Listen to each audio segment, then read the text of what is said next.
Hello friends, welcome to my channel Sushant. Today we are at the second part of how to prepare before tournament series, and today I have got 5 positions. We will try to cover 5 positions and see how we should practice before the tournament. So these positions are somewhat difficult than the previous one. I have tried to take 1 or 2 easy cases and we will try to take them from easy to difficult. So let's get started quickly with the position. This is the position with white to play. As it is, we can see white has more attackers near the king and the g7 square is weak. Very few candidate moves here. There is attack on g7, bishop is heading to f6, rook can go to d8. So we got the candidate moves very quickly once we spotted g7 as weakness. See, the main move obviously is bf6. We have just 2 lines after bf6. Either pawn takes the bishop or rook g8. We will look at them quickly. Let's go. bf6, if gf then ef, again threatens mate on g7, only move rook g8, and after rook g8, the rook on g8 is the defender, so white has the very strong, see, rook d8, pinning this rook to the defender. We can do 4 things: destroy, deflect, pin and interfere, and we see that there are 3 threats after rook d8. So rook d8 and rook g8 is threat, qg8 is threat, and qg7 is one of the main threats. And it's game over. So that is one main thing which happened in the game. And after bf6, rook g8, white has 3 ways to win. That is even more exciting. Let's see. But it's a bit easy. So after rook g8 comes c. Again the g8 rook is overloaded. Defends g7 and d8. White here has 3 ways to finish off the game. See, all the 3 work. qg7, bg7 and rook d8. I'll show you the interesting one. qg7 check. See, rook has to take. And after rook d8 mates. Since the g7 rook is pinned. Very similar is C, bg7, then to rook g7 forced, and after rook d8. Here also rook g8 forced now, and rook g8 and queen g8, both were mates. And finally we could play the move rook d8, which would transpose to the game-like position. So after bf6, black took gf6, ef6, only move rook g8, we discussed all this. And now rook d8, it's game over. Rook d8 and black just tried qg2 in the game. After rook d8 we just have qg7 mate. After qg2, white took with the queen. He didn't want any more checks after kg2 bd5. So he took with the queen, and now see, forced mate on g7. After rd8, let's say, qg7 would be mate. Otherwise also qg7 would be checkmate. So of course this position was not very difficult. Let's go to the next one. Now we have the second position in hand. It is black to play. Let's see what is going on in the position. Black's 2 bishops are very strong. The c5 bishop blocks g1 square and the b7 attacks e4. The white queen is the defender over here, and black has 3 ways to deflect the queen. See, if the queen is not there, then bishop e4 would be checkmate. So considering that black has qd6, d7 and d8, b4 check is not that useful. So here black starts with the move qd6, qd8 is also winning. They are similar here. White has 3 ways to keep defense to the e4 pawn. He has qc2, e2 and f3.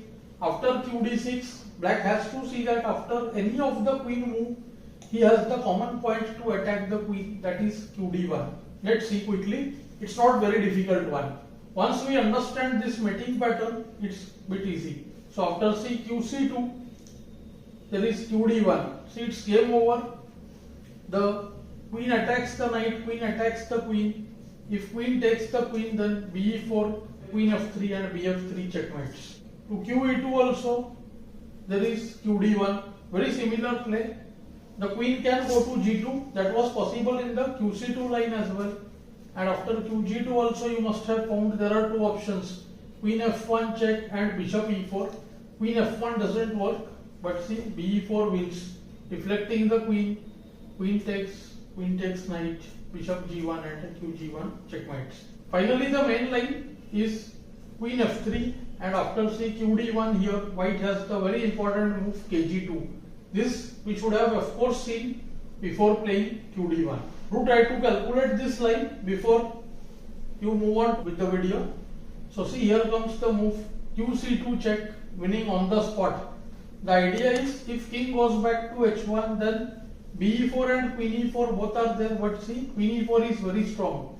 The f3 queen is attacked, queen e4, b4 mates, and even after nd2 there is no respite, just takes and bishop f3 checkmates. So white went kh3, and after kh3 too there comes bishop e4. The queen on f3 has no way to keep control of the g2, g4, f5, so many squares. So if queen g4, in fact this is the only safe place for the queen. Queen e4 wins. So queen goes to g4, let's say, then bg2 and qg2 both are checkmate. So this position was, I would say, rather easy, but we had to find the move qd6 and qd1 both. Let's go to the next one. So this is our third position. Once again white to play. Let us see what's going on in the position. The play looks very sharp, but we can make out that white is way ahead in development and is on the verge of delivering the blow. So we can see instantly that there is the move queen e5 check. This position many people are able to solve quickly, and there are many who struggle a lot. See, because they only see queen e5, knight e5 and rook d8 mate, and they think that it's done. But the main thing is, after queen e5, the main variation is queen e6, after which we have to use the technique of mixing the move order nicely. See, after queen e5, queen e6, we have three checks over there, very important ones. One is queen e6, other is knight f6, and another is knight d6 check. Knight d6 is met by bd6. And many feel that after the move queen e5, queen e6, if knight e5, see rook d8 mates. So after queen e6, they feel that if they do queen e6 and then play nf6, it's over. But see, king has place on f7 now, and there is no forced mate in sight. Although he may be winning after knight d8, but there is no mate.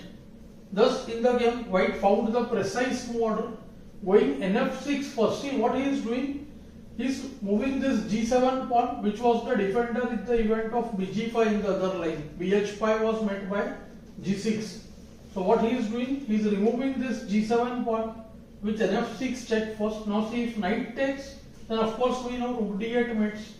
But as soon as the pawn takes on g6, now we go queen e6. This time see, there is no option, fe6 forced, and see bh5 checkmate, and white wins. So this position was, again I would say, a moderate position, not very difficult one. Next one is a much more difficult case. Let's go to that. Once again, this is the position with white to play and win, and this one is very tricky. It looks like there are more than one way of winning and converting this game.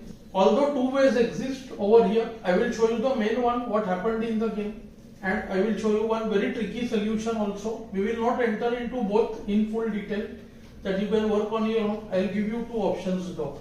See, the main candidates that come to our mind is see, rook f8 check first of all. Many are able to find the move rook f8, queen f7, but they mistakenly think that after queen f7 it's game over. It's definitely not that easy, because black has two defenses over there. We need to see them in detail. And also you must have noted that this queen is the defender of the c8 square, and this rook is the defender of f8 square. So many a times what happens, the sacrifice can happen at the common point. So here in fact there is a very strange move which I am giving you now, qc4, which can win the game for white. It's a very strange looking move, but it wins using this pin. See, there is no respite from that. But let us focus on the main solution, what white played, the simpler one. Rook f8, he played qf7, and then see, one of the main defense is qc8. We'll try to go into the line rook g8 first. So after rook f8, rook takes f8, queen f7, rook g8, what would you do as white? Let's see the position. If you have found the move rook e8 here, then all the winning chances are gone. There comes qd1 check. This is suggested by many.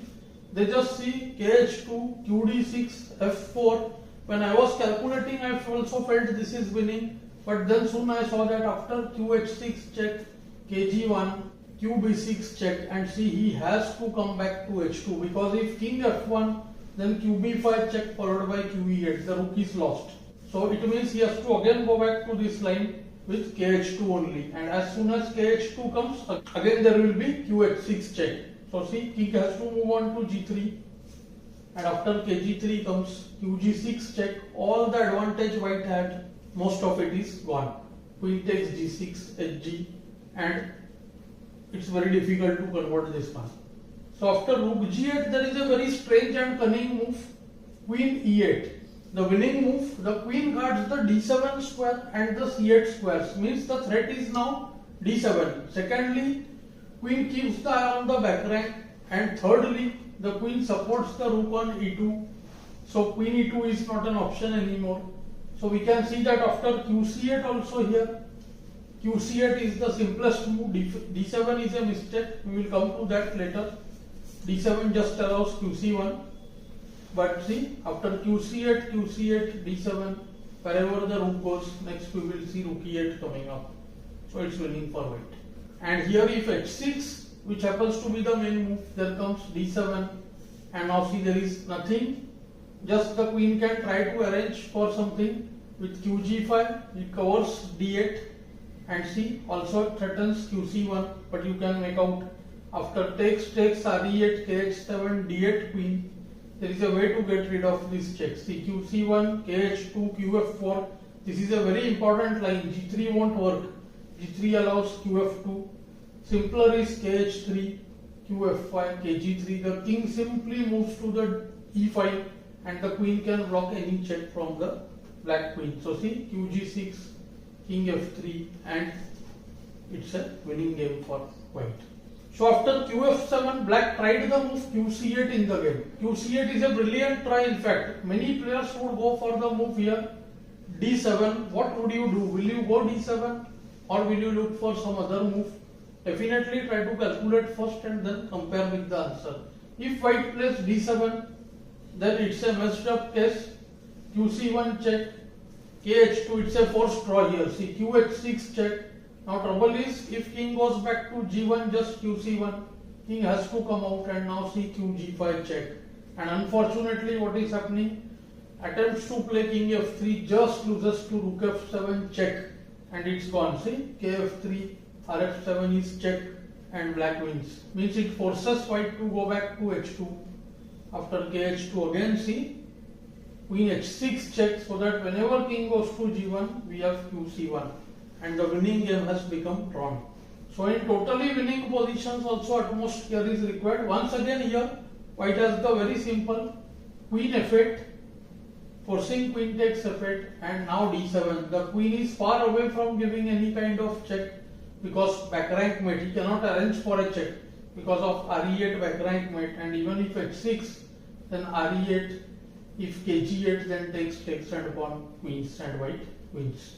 So this was, I would say, a somewhat difficult position. Let's look at our last case now.